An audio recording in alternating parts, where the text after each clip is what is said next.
हैं सवाल जवाब के स्टाइल में। अच्छा। हाँ, एक तो अपने पारंपरिक खेल खो खो पर है और दूसरा खेलों में डोपिंग के मुद्दे पर। दो बिल्कुल अलग विषय। हाँ बिल्कुल।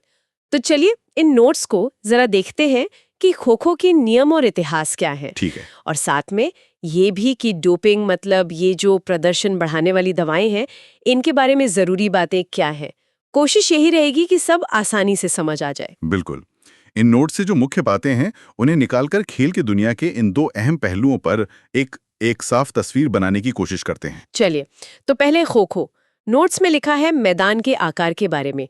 सीनियर्स के लिए 27 मीटर लंबा, 16 मीटर चौड़ा, हाँ। और सब जूनियर के लिए थोड़ा छोटा, 23 मीटर लंबा, 14 मीटर चौड़ा। हाँ। मतलब उम्र के हिसाब से बदलाव है। हाँ, ये जरूरी भी है खेल को सुलभ बनाने के लिए। और ये खेल काफी पुराना है।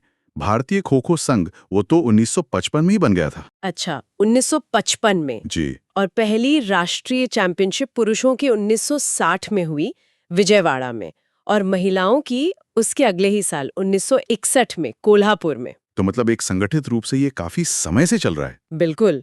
और ये सिर्फ भारत में ही नहीं रहा, एशियाई खो खो महासंघ भी बना 1987 में। ओहो, हाँ, 1987। और नोट्स में ये भी था कि 2023 में भारत ने पुरुष और महिला दोनों एशियाई चैंपियनशिप जीती। हाँ, ये तो कमाल की बात है।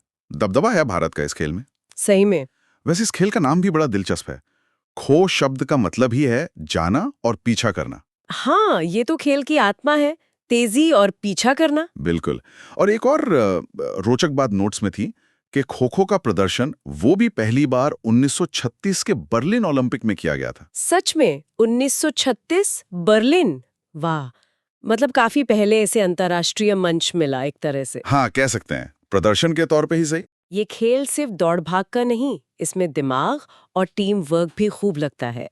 पहले अर्जुन अवार्डी का नाम भी है नोट्स में, सुधीर भास्कर राव। जी, सुधीर भास्कर राव।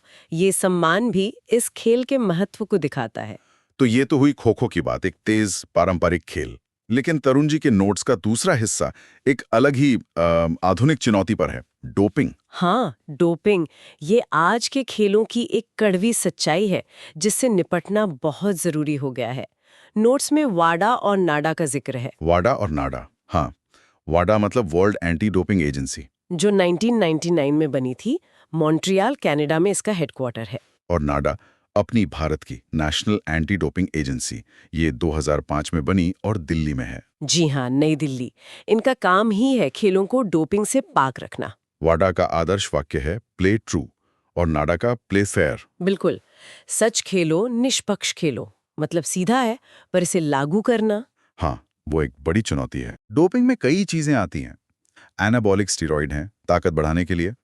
उत्तेजक यानी स्टिमुलेंट्स हैं, शायद अलर्टनेस बढ़ाने या थकान कम करने के लिए। नारकोटिक्स भी हैं जो दर्द कम करते हैं पर दिमाग पर असर डालते हैं। और इनकी जांच कैसे होती है? नोट्स में लिखा है खून और यूरिन के सैंपल। हाँ, मुख्य रूप से यही दो तरीके हैं। इनसे पता लगाया जाता है कि किसी प्रतिबंधित पदार्थ का सेवन तो नहीं हुआ। इतिहास देखें तो ओलंपिक में डोपिंग टेस्ट कब शुरू हुए? नोट्स में है 1968 मेक्सिको गेम्स। जी, 1968। और वो बेन जॉनसन वाला केस तो बहुतों का याद होगा, 1988 सियोल ओलंपिक्स का। हाँ हाँ बिल्कुल, जब स्टेरॉइड के चक्कर में गोल्ड मेडल वापस ले लिया गया था। बहुत बड़ा मामला था वो। बहुत बड़ा। ये दिखाता है कि ये कितना गंभीर मुद्दा है और सिर्फ मेडल की बात नहीं है। सही बात है। इसके स्वास्थ्य पर बहुत बुरे असर पड़ते हैं। लिवर खराब हो सकता है, किडनी पर असर, दिल की बीमारियां। कुछ खिलाड़ी वजन कम करने के चक्कर में मूत्रवर्धक मतलब डायूरेटिक्स का गलत इस्तेमाल करते हैं या फिर ताकत के लिए स्टीरॉयड लेते हैं। ब्लड डोपिंग जैसी तकनीकें भी हैं। ब्लड डोपिंग वो क्या है? उसमें खून में ऑक्सीजन ले जाने की क्षमता को कृत्रिम रूप से बढ़ाया जाता है। अच्छा। ताकि सहन शक्ति बढ़े। ये बहुत खतरनाक हो सकता है। बाप रे, मतलब खिलाड़ी हद से गुजर जाते हैं। जीतने के दबाव में, हाँ। तो आज हमने तरुण जी के नोट से ये दो अलग-अलग पहलू देखे। हाँ। एक तरफ अपना पारंपरिक खो-खो और दूसरी तरफ ये डोपिंग की आधुनिक चुनौती। हाँ, बिल्कुल। एक तरफ खेल की सुंदरता और रणनीति है और दूसरी तरफ जीतने के लिए गलत रास्ते अपनाने का अंधेरा। ये सोचना भी दिलचस्प है कि खेल कैसे बदलते हैं और उनके साथ चुनौतियां भी। खो-खो जैसा खेल अपनी जगह बनाए हुए हैं। हाँ, अपनी संस्कृति और नियमों के साथ। और वहीं डोपिंग जैसी समस्याओं से लड़ने के लिए WADA और NADA जैसी संस्थाएं लगातार काम कर रही हैं। आज की इस बातचीत से एक सवाल जरूर उठता है, जिस पर शायद हमारे श्रोता सोच सकते हैं।